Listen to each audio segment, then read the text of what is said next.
নমস্কার, চলে এসেছি আবারও একটা এক্সাম ভ্লগ নিয়ে। তো এটা ছিল আমার এক্সামের সেকেন্ড দিন। তো সকাল সকাল উঠেই তো আমি রেডি হয়ে পড়ি। আর এখন মনে হচ্ছে আগের থেকে শীতটা অনেকটাই কমে গেছে। তো সকালে যেহেতু আমি কিছু না খেয়ে গেছি, তো আমি যাওয়ার পথে একটা চিকেন স্যান্ডউইচ খেয়ে যাই। আর এখানে তো মনে হচ্ছে উঠতে উঠতে এক্সাম দিতে গেছি, তাই ফিল হচ্ছিল।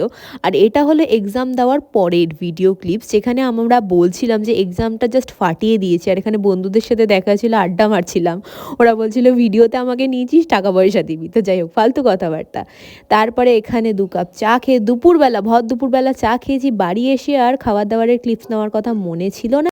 তারপর সন্ধ্যেবেলা বেরিয়েছিলাম, শ্রেয়ার সাথে বিরিয়ানি প্লাজায় গেছিলাম। অনেক দিন বিপি স্পেশাল স্যুপটা খাওয়া হচ্ছিল না, তো মনে হলো যে যাই গিয়ে খাই। তো সেখানে গিয়ে সেটাই অর্ডার করেছিলাম। আর এই স্যুপটা খেতে না, বিশ্বাস করো, অসাধারণ।